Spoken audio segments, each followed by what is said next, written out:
We've got the latest information on Philip Mertens, the Kiwi pilot who's been held hostage in Indonesia's Papua province for 6 months. For that and everything else worth talking about, find and follow Newsable wherever you listen to podcasts.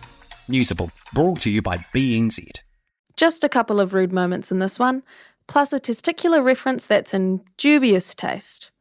Look, are these warnings meant to scare people off or hook them in? I can't tell anymore.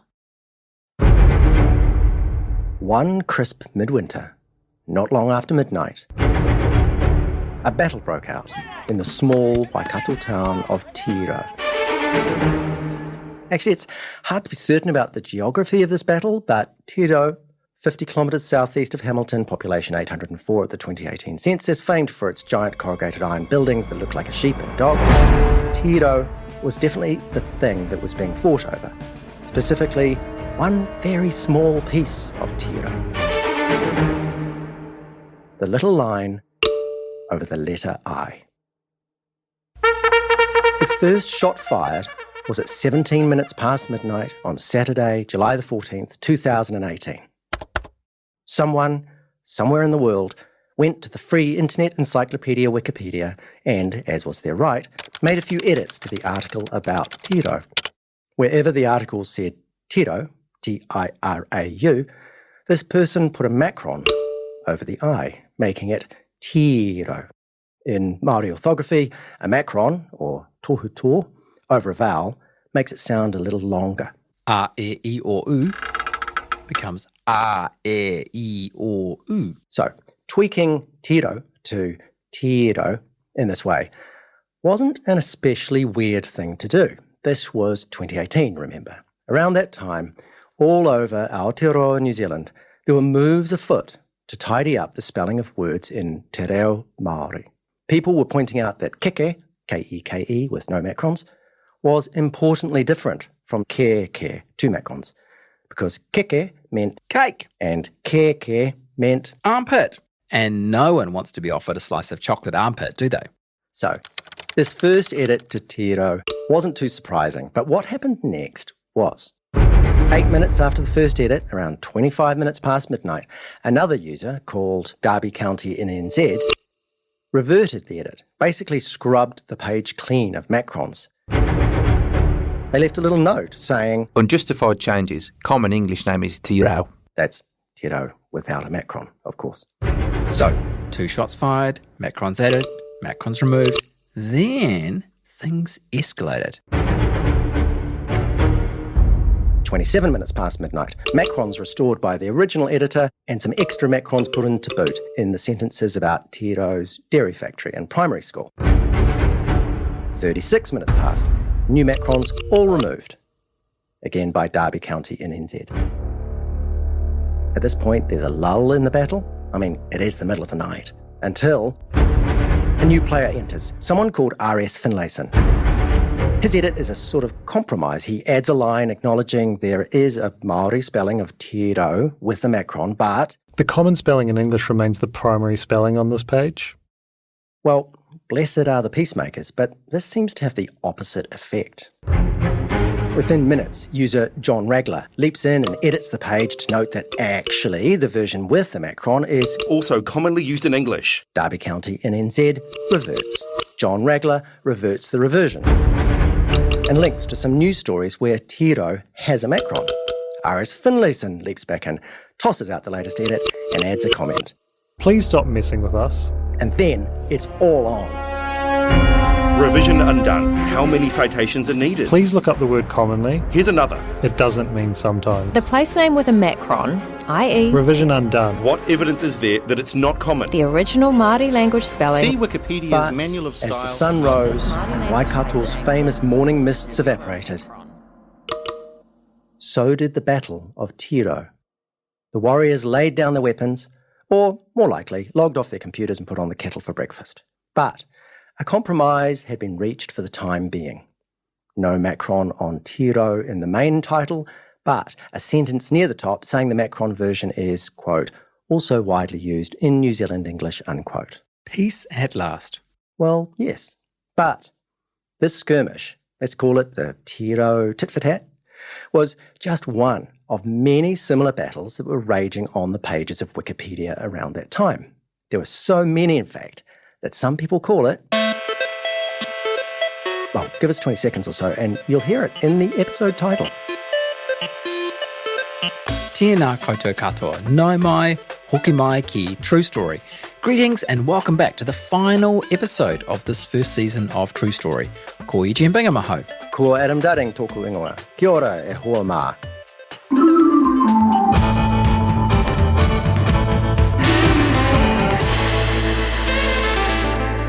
True story number 6. The Great Macron War. So what was going on back in 2018? Why were the editors of Wikipedia sneaking macrons on the top of vowels or whipping them back off again like a miniature game of capture the flag? Taika Waititi's page has received a total of this man 2,282 edits by 1,079 editors. So what that means is... Axel Downard-Wilke. I've ticked this little... Should be able to help.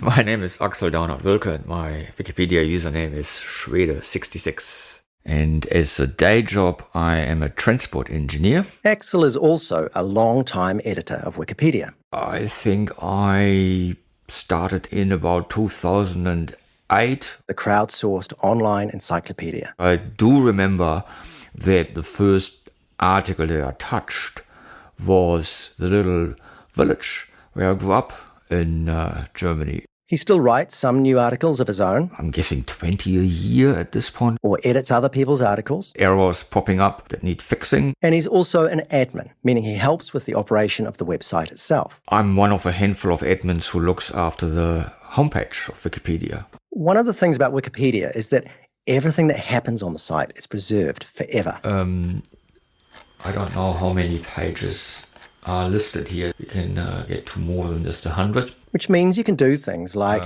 check how popular the Wikipedia article for New Zealand is, say. Something New Zealand, so let's just... There you go. Right, so what I can do If you were wondering, New Zealand was the 478th most viewed page on English language Wikipedia last year, just ahead of Nicki Minaj and Ivermectin, and just behind Frank Sinatra, Jesus, and Charles Manson. If we now have a look on this particular page here... or you can see how many people have edited the Jacinda Ardern page. 902 editors have edited this page and 280 editors are watching this page. The Prime Minister's page is one of those where administrators have to keep a close eye on things.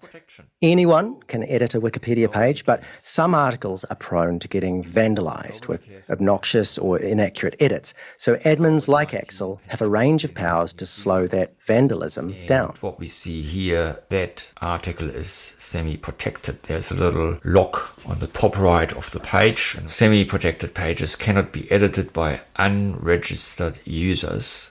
The other thing Wikipedia keeps records of is every single edit that's ever made to its articles. Right, let's have a look at the history of this article. Okay, there are 3 deleted edits.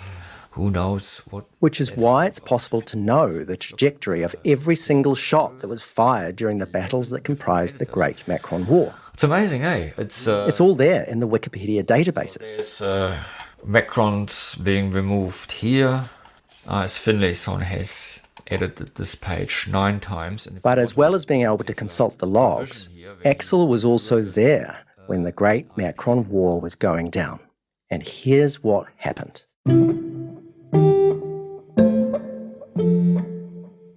So the question is whether a macron is part of New Zealand English or is not. And that's not really an easy question to answer because Wikipedia is supposed to be based on what it is that secondary sources say. Secondary sources. So, on Wikipedia, ideally, every fact in an article will be justified by reference to another published source, a story by reputable news media or a published book or a peer-reviewed academic paper and so on. There's literally a ban on using original research of your own. So if secondary sources start using macrons regularly or predominantly, then that should be reflected on Wikipedia. But you can't jump the gun. Wikipedia is meant to reflect the world, not lead it anywhere. Wikipedia certainly couldn't jump ahead and start using macrons if the media outlets, for example, weren't. So for a long time, using macrons on words of Māori origin in the English language Wikipedia was really a non-issue. They weren't being used all that much in the real world, so they shouldn't be on Wikipedia. But then the real world started to change. In 2007, New Zealand got what was reportedly its first ever street name with a macron, Kōkiri Place in Masterton. Around 2010, the mayor of Taupo, Rick Cooper, got sick of waiting for new road signs with macrons over the O. So he started changing them himself. He had this reflective tape in the back of his car and a ladder. And so whenever he came across a sign, he got his ladder out, climbed up and put the macron on. The pace picked up. Land Information New Zealand, the government department which tracks place names, started using macrons. RNZ started using macrons in 2015. Stuff, the incredible organisation that pays for Eugene and me to sit here jabbering away, switched to macrons in 2017. Other media groups weren't far behind. Some people liked these changes, other people didn't. And those conversations were starting to filter into the discussions between Wikipedia editors. It could get heated because there's underlying philosophies like we speak English in New Zealand rather than Maori. There's one view, and others say, well, New Zealand's been colonised and we might as well rectify things by at least giving people help with pronouncing names correctly. And that's how the long fuse for the Great Macron War was lit. Individual Wikipedia editors, like that one on the Tiro page, started adding macrons to Māori place names, and some other editors went right back and removed them. Whakatane. All through 2018, squabbles just like the Tiro tit-for-tat were going on dozens of different pages. Macrons appeared, disappeared, reappeared, along with snippy comments. The previous revision of this move was vindictive and in bad faith. And over those months of skirmishing, people like Axel, who was pro-Macron, noticed that a really big proportion of the anti-Macron edits were being done by one particular user. On this particular page, R.S. Finlayson has edited this page 9 times. R.S. Finlayson. We already met this editor back in Tiro. The common spelling in English remains the primary spelling on this page. And just to be clear, that's an actor reading from the Wikipedia logs, not the real R.S. Finlayson. But yeah, R.S. Finlayson seemed a particularly dedicated macron remover. He made macron changes to literally dozens of different articles. In his comments, he said the people adding macrons were following, quote, an agenda, unquote, rather than sticking to the Wikipedia rules about foreign language diacritics.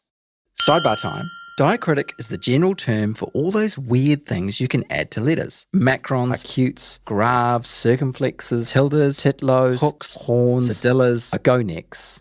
Agonex? Means little tail. It's used in Old Norse, Polish and Navajo, among other languages, don't you know? Okay, anyway, during the squabbles over macrons in New Zealand, R.S. Finlayson sometimes even roamed the streets of a location, virtually using Google Street View, in order to prove his point that there were hardly any street signs in, say, Paikakariki that actually had macrons over those 2 A's in the middle. Thus, it wasn't common usage, thus it didn't belong on Wikipedia. Is that a fair point? Maybe, but street signs tend to get replaced pretty slowly, so they're arguably much less important than what's happening in newspapers and at the Land Information Office. And it's fair to say that R.S. Finlayson and the other anti-macroners were well outnumbered by the pro-macroners. Anyway, Axel combed through the logs for us and tracked down the Paikakariki affair. This happened a couple of months before the Tiro tit-for-tat. What this editor here changed it to, R.S. Finlayson has reverted that edit in its entirety. And R.S. Finlayson has added a note that says, come on, there's no consensus for this. The English language name is Paikakariki. So there we go. It's possibly worth knowing that macrons weren't the only thing that Wikipedia's New Zealand editors were being pedantic about at the time. Being pedantic is an important part of the job. I mean, Here are some of the other big issues that were under discussion in early 2018. Should the West Otago article be merged into the Otago page? What else? Should the Volcanoes of New Zealand's seabed article be renamed? Was it okay to use the phrase on the South Island rather than in the South Island? Really? That needed discussing? Apparently. And there was also discussion about whether the billionaire Peter Thiel deserved to be added to categories such as New Zealand people. Sure, he was technically a citizen, but he'd only spent 12 days in the country.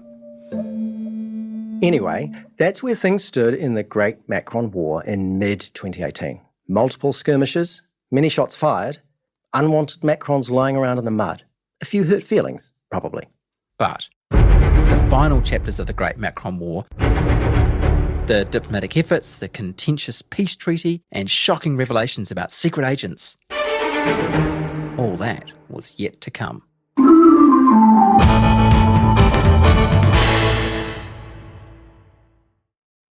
This is the biggest target we've uncovered since Bin Laden. From Taylor Sheridan, co-creator of Yellowstone, comes the new Paramount Plus original series, Special Ops Lioness, starring Zoe Saldana. If your cover is blown, there is no saving you. With Academy Award winner Morgan Freeman. Are you close? Closer than we've ever been. And Academy Award winner Nicole Kidman. You up for playing outside the lines? Special Ops Lioness, new series now streaming, exclusively on Paramount Plus.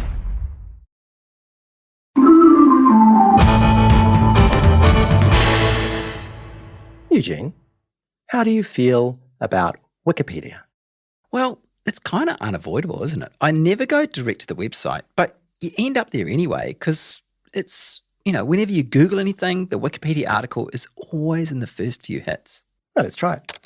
Google, Eugene Bingham. Ah, look, you're right. Wikipedia article about Eugene C. Bingham. No photo. Quite a short article. Didn't know you were a chemistry professor born in Vermont who died in November 1945. This isn't you, is it? No, that is not the Eugene Bingham you're looking for. All right. Well, apart from the lack of a decent article about Eugene Bingham, New Zealand journalist and podcaster, I think Wikipedia is kind of fantastic. As a journalist, it's bad form to use it as a definitive source of information, but it's still incredibly useful because all its articles have those citations to secondary sources. So it's a bit of a ready-made index that can take you really quickly to the references you're looking for. Quite the time saver. Also, for my non-professional uses, like checking pub quiz answers in the loo, the articles themselves are plenty. Adam, stop. You're not meant to check answers in the loo during a pub quiz. Interesting. No, hang on. I think, let's have a look. Wikipedia page, quizzes. Actually, there's a section on cheating on the Wikipedia page for pub quizzes, and it says this: with the mass use of mobile phones and mobile internet access, cheating has become a problem for some pub quizzes with covert calls and texts made in the toilets. So there it is in Wikipedia. Don't do it. Anyway, I talked to someone else who's also got a lot of time for Wikipedia. Many people don't quite realise just what an extraordinary human achievement this is, what we've collectively managed to create in 20 years. Millions upon millions of articles created by hundreds of thousands of people. This is Mike Dickerson. Mike Dickerson, I'm user giant flightless birds on Wikipedia, and when I'm not being a volunteer Wikipedia editor, I've been a digital librarian and nature sketcher and amateur naturalist. Mike, who lives in Hokitika, has been writing and editing articles on Wikipedia since 2009. He checks for me and says the log shows his very first edit was about analgesics. He has no idea why. Some of his other early edits were equally random. I remember I helped a student who was doing a thesis on European bagpipes, and we looked up the articles on that and tried to improve them. Around 2014, Mike had just moved to Whanganui to work as a museum curator, and he noticed the article for his new home was a bit thin. I thought it would be kind of a nice community project to get a group of people together and try and improve the article about Whanganui. So we began meeting in the library on Wiki Wednesday, we called it. And I realised that this was actually a pretty cool tool. Since then, Mike's become a leading light among New Zealand's Wikipedia editors. At one point, he spent a year as a Wikipedian at large. So I basically hit the road for a year and working with over 30 institutions, being hosted by some, running workshops for others, literally from Northgate to Bluff. This had funding from the International Wikimedia Foundation, the charity behind the Wikipedia machine. But the actual editing of articles, everyone does that for free. Why? The larger picture is it feels like this is a social good. Wikipedia was founded by American Jimmy Wales in 2001. But Mike says what often gets forgotten is that Wikipedia's special sauce, the fact that literally anyone can make edits, was almost accidental. Jimmy Wales and a few others were trying to create an online encyclopedia the traditional way. You commission experts to write the articles and everything's carefully fact-checked by editors. The problem was... it was hopeless. It was so slow. The experts were taking forever to complete just a few hundred articles. So before they pulled the plug, they turned people loose on a side project on the site, which was a wiki that anyone could create encyclopedia articles in. So the idea of a wiki already existed. It's an online document that's designed to be collaboratively edited. Extra fun fact, the word wiki comes from the Hawaiian word wiki, meaning quick. And the guy who invented the first wiki took the name from Honolulu's Wiki airport shuttle. Mike says Jimmy Wales and the others thought this side project would be just a place for collecting drafts of articles. To go into the proper encyclopedia later. But the whole thing took off and rapidly outpaced their proper encyclopedia. And so they ended up with a Wikipedia. At first, this was seen as a bit of a joke because, any dingus can write articles and who knows if it's nonsense or not. But they had faith that if you just had enough people, enough pairs of eyes working on this, it would actually work towards something accurate and reliable. And they were absolutely right. So now, 20 years on, the articles are generally very good, generally very long, generally well referenced and reliable. And that seems especially weird right now, given the way some parts of the internet are going. Wikipedia, given away for free, no advertising, editable by, as Mike puts it, any dingus. Wikipedia manages to be a remarkably reliable source of information. But multi-billion-dollar outfits like Twitter or Facebook or YouTube, with armies of paid content moderators and bots that are constantly removing hate crime videos and other nasty content, they're groaning under the weight of misinformation. How does it work? This is the thing that people are incredulous about. Like, how can this thing possibly work? Mike says over 2 decades, Wikipedia has developed tools and practices to prevent the encyclopedia from descending into inaccuracy and toxicity. For a start, robots are watching. One of the first things that people might want to do is put something stupid on a page, like bored school kids are good at this. And it's usually the word poo for some reason in New Zealand. I don't know why that is. At this point in the interview, I remembered that Axel had shown us something similar. He'd pulled up the article for a famous New Zealand sportswoman whose edit log showed that at one point the entire article had been replaced with a single mildly rude word. So I asked Mike this serious and important question. What about ball sacks? Oh yeah, ball sacks would be good. I mean, it would be fantastic to do some actual academic research on ball sacks versus poo over time. Is it, it's Friday afternoons and summer, the time at which Wikipedia vandalism happens the most? Who can say? It's important research. But anyway, the point is... so if a kid does that, then there's an automated little bot, a piece of software with a dictionary of rude words that comes along and cuts it out and reverts it in about 15 seconds or so. And you'll see them in the edit history. You'll see them go poo, and it disappears in 15 seconds. They try poo, disappears in 15 seconds. Like poo, disappears in 15 seconds. Usually by that point they get bored and wander off. So that sort of random vandalism isn't even a problem for human beings to worry about. More subtle attacks on the encyclopedia's integrity, claims that aren't linked back to reliable sources, opinions instead of facts, a puff piece about a company that's clearly been spat out by its own PR department. To fix that kind of stuff, you need humans. And luckily, Wikipedia has lots of them. There are people who just do this. This is their jam. They check every bit of new editing every day, and as it scrolls past. And if it's garbage, they click on an undo button and it's reverted. And of course, that's the framework that makes something like the Great Macron War possible. An edit is made to a page. That page is on someone else's watch list. They get an alert that a change has been made, so they go have a look, and if they think that, say, the Macron you just added is unsupported by the Wikipedia guidelines, they can simply click the undo button and that Macron is gone. What's remarkable about Wikipedia is that the culture among users means even when someone's reverting something they consider total garbage, they'll usually be super polite. Like they'll say something in the edit comment says, "These facts do not seem to be backed up by a reliable source." That politeness is even more impressive given that there's no obligation, when you're on Wikipedia, to reveal your true identity ever. Back in the day, Mike gave himself the handle Giant Flightless Birds. Because I just finished doing a PhD in giant flightless birds. But he's not hiding behind that handle. Google his username and you'll end up at his real name in a couple of clicks. But there are other editors who like to stay properly anonymous. I emailed one of them, a New Zealander with the handle Gadfiam, who's been a prolific editor of Aotearoa-related Wikipedia pages starting in 2004. He's so private he declined an interview, but was happy to exchange emails. So I asked, why do all this great work and hide your light under a bushel? Why stay anonymous? I've got an actor to read out some of his response. The majority of Wikipedians are anonymous. It's part of our culture. I work on Wikipedia because it gives me Wait a minute. I know that voice. Isn't that Ethan, the online robot who voiced those lines in the Uber driver episode, Story 1? Yes, I am he. Adam, couldn't you find a robot voice with a Kiwi accent? I'm right here. Yeah, a bit rude, Eugene. Sorry, just seems a bit weird. Look, I'm sorry, Ethan. You just carry on. You were reading from an email that was sent to me by the New Zealand Wikipedia editor, Gadfiam.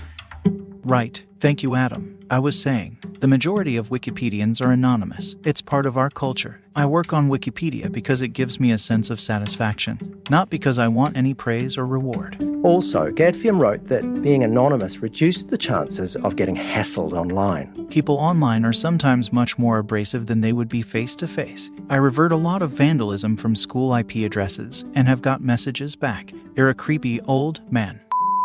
Except where we've bleeped isn't his actual name. It's one the school kid, presumably it's a school kid, found online from the time a few years earlier when someone else tried to reveal Gadfiam's true identity but got it totally wrong. So, such insults do not upset me because the name is incorrect, but I would not like to see my real name used in such fashion. Gadfiam also keeps an eye on articles about New Zealand gangs, and sometimes, after removing material that isn't properly sourced, say, I have received a threat of violence as a result of this, but as they don't know my name, I am not greatly concerned. Gadfiam realises that even if he did use his real name, the chance of actual violence against him is low. But Mike says there are places in the world where being a Wikipedia editor really is dangerous. There are many people for whom being outed with their real name is not just like you'd get in trouble at work or people might make fun of your obsession with a Korean boy band. It's that you might go to prison or you might be executed. Some Wikipedia editors are working literally in a war zone. I spoke to some Ukrainian editors. They're going out taking 3D scans and photographs of historic monuments and statues in case they get destroyed. You know, there are people who are risking their lives to do this stuff, and if they want to be anonymous, well, bless them. Mike estimates there are just a few hundred people in New Zealand who you could call dedicated editors, contributing once a week or more. That's not a lot to cover every topic imaginable relating to New Zealand. But despite that small pool, there's a real sense of community between these editors. Sometimes they meet up face-to-face, including in workshops like the ones Mike has organised.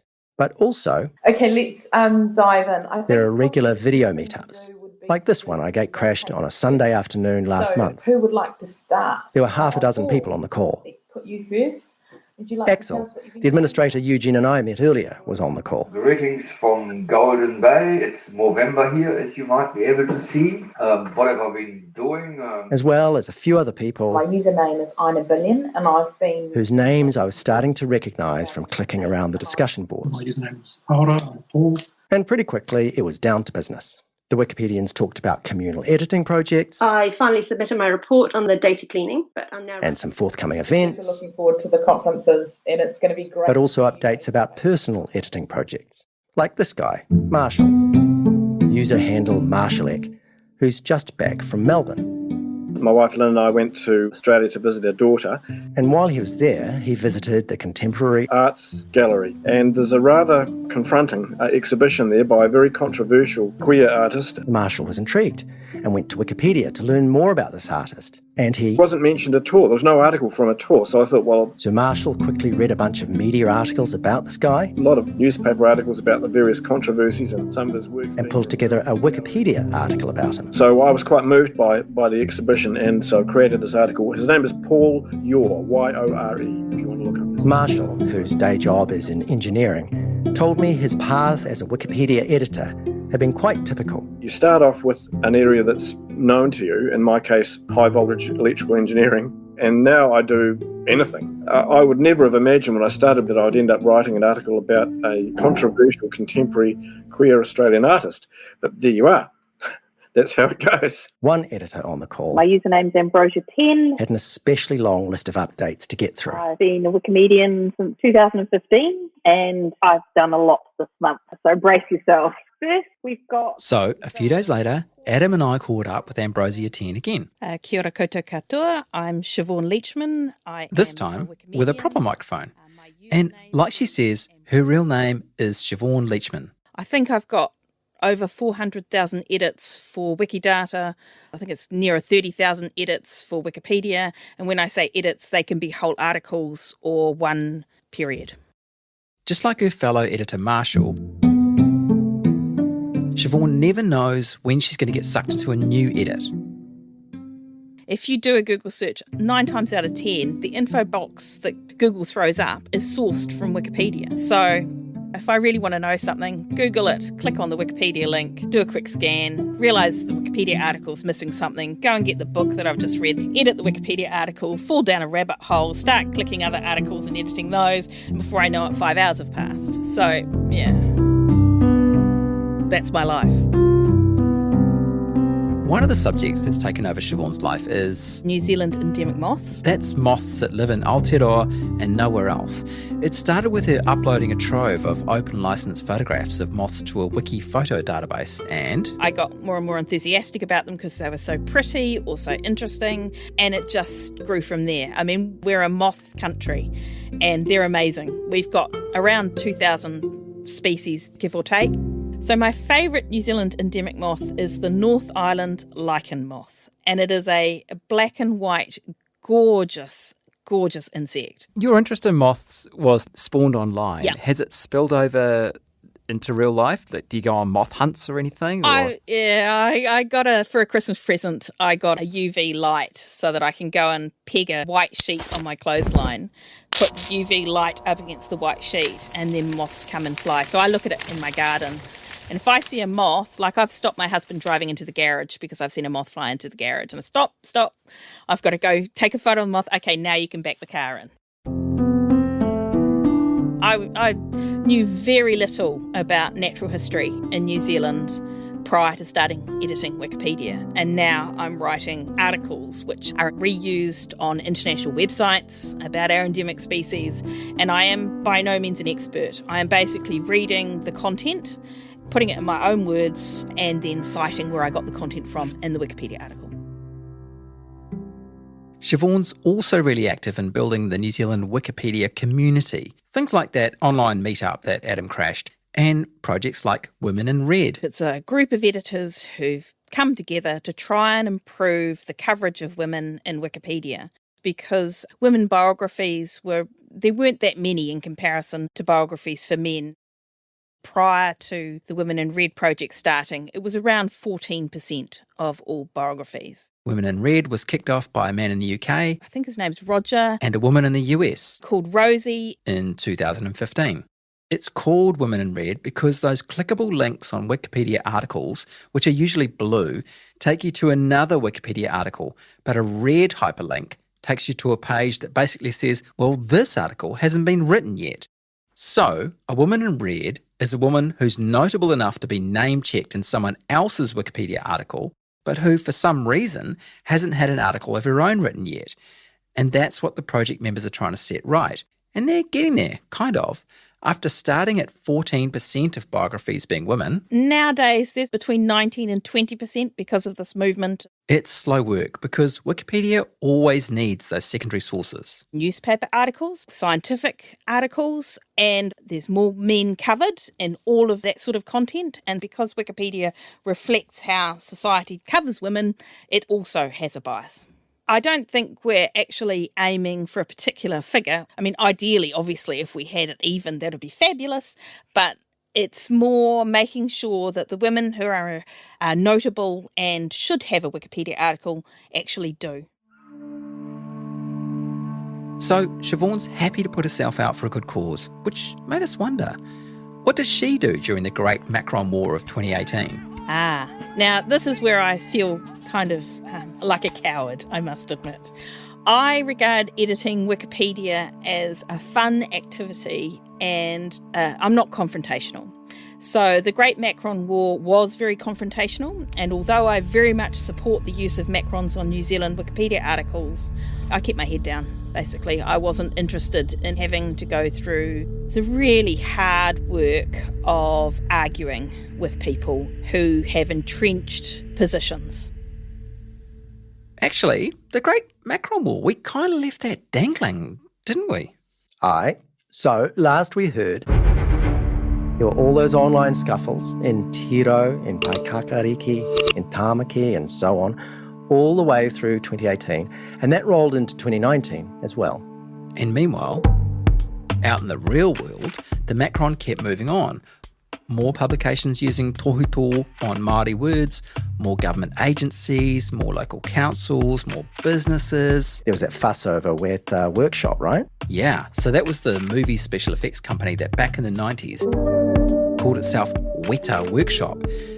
The name was meant to be in honour of the weta, the magnificent and ginormous native insect, but because they left the two macrons off, weta became weta, which means, well, shit. So 2019, it's around this time that they first came under pressure to take a closer look at the spelling. And in early 2020, Axel down at Wilka, you remember him? My Wikipedia username is Schwede66. Got talking to Mike Dickerson. We began corresponding on this. I remember sitting down with Mike and saying to him, I reckon it's time that we put a proposal forward. Axel had the admin background, so he knew exactly how things work. You know, I think we'll get there this time.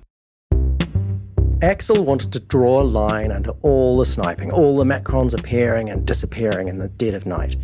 He wanted to bring the Great Macron War to an end by getting a clear ruling, you could call it a peace treaty, I guess, from the Wikipedia community. Everyone needed to decide one way or the other whether, for place names that derived from Maori words, macrons should be introduced into New Zealand English. So Axel sat down and started writing a proposal. It took me a whole weekend. And Mike, meanwhile, put together a kind of frequently asked questions document. Sort of how to address all the common concerns that some people were having in a diplomatic fashion. So we turned that into a formal request for comment. A request for comment, an RFC. That's a Wikipedia thing where you set out the case for a rule change and then invite everyone to say what they think. So an RFC is usually open for a month. And everyone who was pro or anti-Macron was invited to state their view on Axel's proposal. And people went backwards and forwards, and once everyone had had a long time to talk it out, and everything had been said 2 or 3 times, at that point it was determined that, okay, this is time to close this off. And this next part of the RFC process is quite unusual, but quite clever. A complete outsider, in this case an editor from England, then read all the comments and votes from that month of discussion and sort of boiled it all down, then came back and told them where the consensus lay. At that stage, people are just too close to it. They can't see the wood for the trees anymore. It's not about this outsider just counting up the votes to a majority. It's about weighing it all up, almost like a judge or jury. And in the case of Axel's RFC about macrons, this outsider's conclusion was that the... Wait. We're not quite there yet, because before that month was over, Axel noticed something really strange. Remember, one of the loudest voices against the macrons had been the user R.S. Finlayson. Aris Finlayson, that was the guy who even took a virtual drive around Paikakariki to look for macrons on road signs. In previous discussions, this editor would always chime in and say, look, macrons aren't part of English, therefore we shouldn't have them, rah, rah, rah, rah, rah. So Axel was fully expecting to hear from Aris Finlayson during this month of discussions, but when the RFC started, I was surprised to not hear from him. So that was kind of odd, but whatever. There were other people making the arguments against Macron, so it still seemed a fair debate. One editor in particular really stepped up, and it was quite a new account, username Rangatira80. Rangatira is Māori for chief, so possibly someone pretty qualified to discuss Māori orthography. Anyway, Rangatira80 contributed really firm anti-Macron arguments to Axel's RFC conversation. Things like, think about how a long-time resident of a New Zealand town might start thinking about Wikipedia if they wake up one morning to find that their town's Wikipedia page now uses a spelling that almost nobody living or working there has ever used. Okay, so there are good people on both sides. Now can I say what the final ruling was? Yeah, sure, shoot. The decision from that English editor who came in as a neutral third party and weighed it all up was, bring on the macrons. Or, to be precise, it was resolved, just like Axel wanted, that the New Zealand naming conventions be amended to allow the use of macrons for articles written in New Zealand English, and then there was a whole bunch of stuff about the finer details. And so, at that point in March 2020, it more or less became Wikipedia law. The Great Macron War was over, and the peace treaty had been signed. And a team of New Zealand editors, you could think of them as a post-war reconstruction team, I guess, set about adding little lines over certain vowels in 300-odd articles about New Zealand place names. Because the thing is, that was all just over place names. Axel says there could still be future tussles over other kinds of words, names of birds, for example. One day, somebody will say, okay, right, let's deal with non-place names, and we'll see how it goes. But that's for another day. Axel and the pro-Macroners had won. That's it. Bye. Thanks for listening. That is not it. Okay, that's not quite the end. Because sometimes, amid the fog of war, it's hard to see what's going on. And you only learn later what actually happened. And here's what actually happened.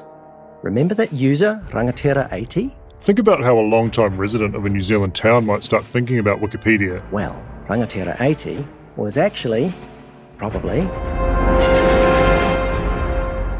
Aris Finlayson in disguise. It's a thing called sock puppeting, and on Wikipedia it's very, very naughty. Sock puppets are basically editors who use more than one account in a manner that's not allowed. Mike put it this way. Sock puppets are like a capital crime in Wikipedia because all you are in Wikipedia is basically a username, and if you just start creating account after account to push your viewpoint, the whole thing falls apart. And a few months after the RFC had closed, it was discovered that Aris Finlayson and Rangatira80 were one person pretending to be two. Basically just one person who had created fake accounts. Like everything on Wikipedia, it's all logged. So there's a page from mid-2020 that sets it all out. The strange absence of Aris Finlayson from the Macron RFC, and how this new person, Rangatira80, popped up to say similar stuff, and how detailed timelines of the two accounts show they have overlapping interests in very specific niche subjects, not just macrons. That was enough to warrant a closer look. There are ways of detecting sock puppets that advanced admins can do. So another admin who specialises in catching sock puppets looked into it. And in August 2020, Aris Finlayson and Rangatira80 were blocked. He was blocked. He was banned. He was kicked off Wikipedia. The Aris Finlayson block was actually only set down for 3 months, but he's never posted since. That same day, the sock puppet investigator also blocked a third account. It too was suspected of being an Aris Finlayson sock puppet. Curious thing though, that second sock puppet's username was Komātua 1966. Komātua is Māori for elder. And yeah, there's a macron over the middle A.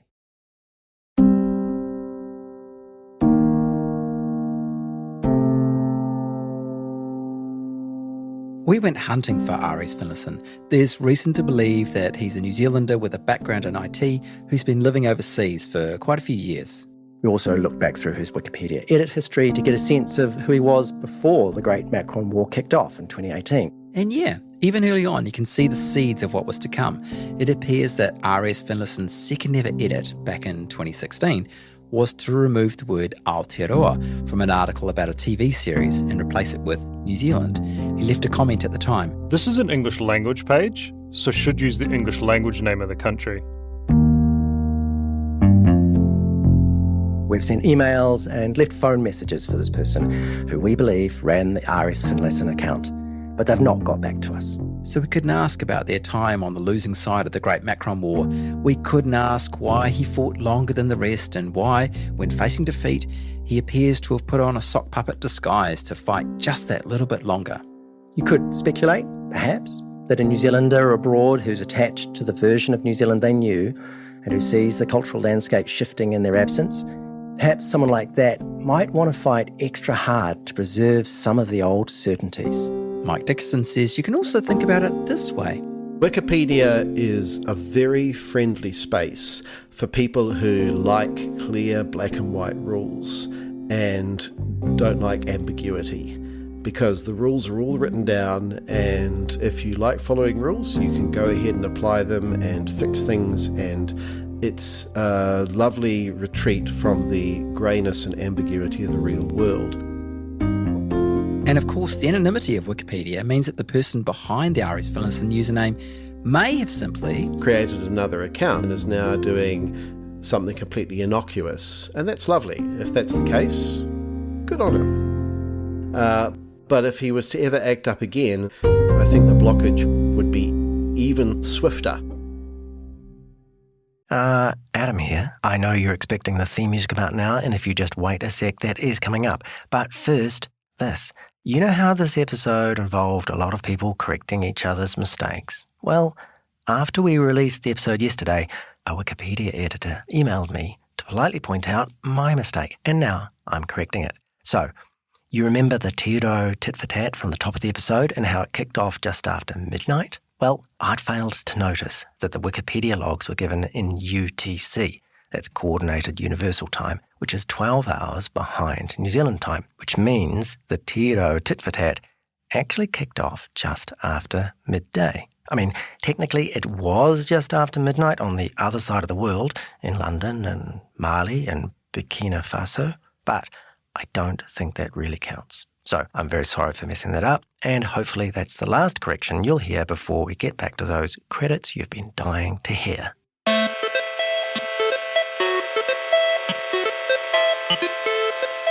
Have you got any more true stories? Actually, that was the 6th and final episode of the first season of True Story. We'll be back next year. So you'd be wise to go and subscribe to True Story on your favourite podcast app, and that way you'll be among the first to know when we re-emerge. Oh, and if you're listening, R.S. Finlayson, a.k.a. Rangatira 80, a.k.a. Kaumatua 1966, feel free to get in touch at truestory@stuff.co.nz. Perhaps we can have a 2023 update about the soldiers of the Great Macron War. True Story is written and hosted by Adam Dudding and me, Eugene Bingham. Our producer is Jen Black. Our executive producer is Chris Reed. Editing of this episode by Adam Dudding. Mixing by Connor Scott. Music by Audio Network and Blue Dot Sessions. Graphics by Catherine George. And seeing as this is our last credits of the year, an extra special thanks to all the people who've helped make this show possible, especially those people who agreed to get in front of the mic and tell their true stories about ride sharing and sugar and wallabies and court cases and things. Also, ngā mihi nui to Diana Letica, Ethan Taora, the good folk at the spin-off, Daniel Fraser, Laura Heathcote, Nadia Tolich, Jen O'Halloran, Courtney Granfell, Janine Fennick, Joanna Norris, and Mark, yes, I am he, Stevens.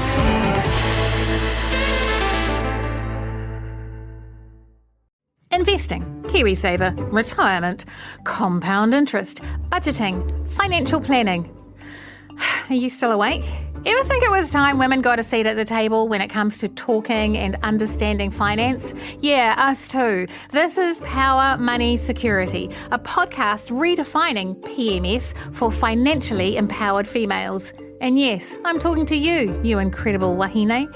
You'll hear from amazing women who are passionate about making the financial world more accessible. You'll hear inspiring stories from women leading the charge in making money and in creating pathways for other women to come along. And you'll get real-world advice on how to get our finances in order and plan a strong financial future. Listen and subscribe to Power Money Security, brought to you by The Table, where Kiwi women talk money. Sponsored by Mercer. Sex. It's everywhere. But are we truly enjoying it? Stuff and Popsock Media present a podcast that's about to change the game. This is like next level, man. Welcome to the Good Sex Project. We'll hear from real people sharing the joys and the pitfalls of their sex and love lives. The best sex involves laughter. Sometimes you need breathers in these parties. And we'll also bring you insights from top experts from around the world. There are so many people we know who will be having sex and just not enjoying it for what it is meant to be, which is play. I'm Melody Thomas, and I'm thrilled to bring you the Good Sex Project. Join us as we explore the world of good sex, good relationships, and how to have them. Search for the Good Sex Project on your podcast player now. Made with the support of New Zealand On Air and proudly brought to you by Hell Pizza.